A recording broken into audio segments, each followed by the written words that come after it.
अस्सलाम वालेकुम व्यूअर्स, उम्मीद है आप सब खैरियत से होंगे। आज का हमारा उन्वान गज़ल है मीर तकी मीर। मतलब मीर तकी मीर की हम गज़ल पढ़ रहे हैं और ये आज शेर नंबर 3 है।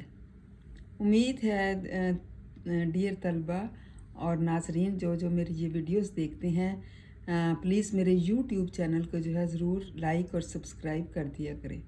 थैंक यू एंड जज़ाकल्लाह खैर। आइए शेर नंबर 3 की तशरीह करते हैं।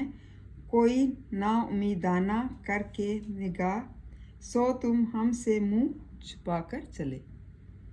इसका मफहूम ये है कि हमें नाउमीदी के साथ देखकर अपना मुंह जो है हम छुपाए चले जा रहे हैं।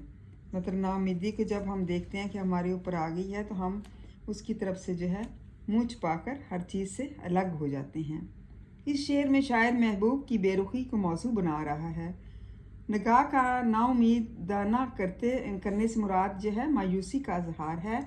आँख जिस्म का ऐसा अज़ू है जिससे पता चल जाता है कि कोई शख्स कितना गमगीन है या कितना खुश है। इंसान के राज़ी और नाराज़ होने का पता भी यही आँख ही देती है। अगर आँख इंसान के मायूस या पुरुमीद होने की खबर भी देती है।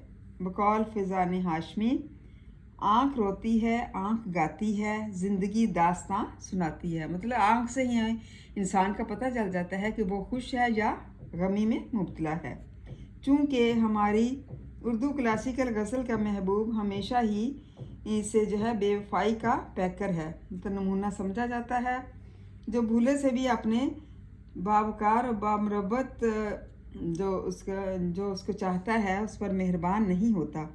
वो हमेशा गरूर और बेनियाजी का पैकर नजर आता है। इसलिए आशिक मौत से पहले ही मर जाता है।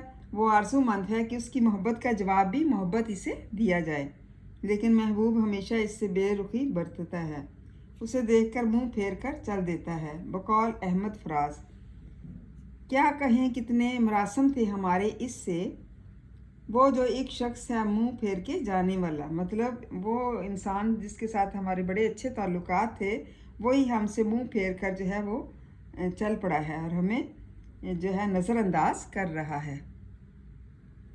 इसके बरक्स महबूब अव्वल तो आशिक को कभी तवज्जो के लायक ही नहीं समझता, इसे कभी खुश होने का मौका नहीं देता। अब अगर आशिक को देखा जाए तो वो भी नज़रों में मोहब्बत व वफा और उम्मीद का पैगाम सिरे से ही नहीं था, बल्कि बेजारी और मायूसी सी थी।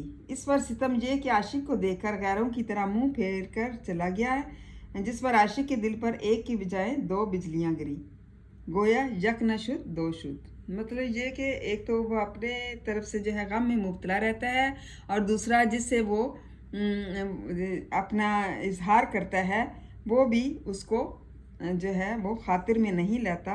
इसलिए मुँह छुपाए जो है वो चले जाते हैं कि हम गैरों की तरह, मतलब जिसको कुछ ना मिला हो और वो अपनी मायूसी पर मतलब अपने आप को बहुत ही मायूस समझता है और वो उधर से चला जाता है। गोया यक न शुद्ध दो शुद्ध, मतलब एक तो एक सही दो शुद्ध। उम्मीद है तलबा आपको इसकी समझ आ गई होगी। इसको अच्छी तरह से याद करें, लर्न करें और मेरे यूट्यूब चैनल को सब्सक्राइब और लाइक ज़रूर करें। थैंक यू एंड जज़ाकल्लाह खैर।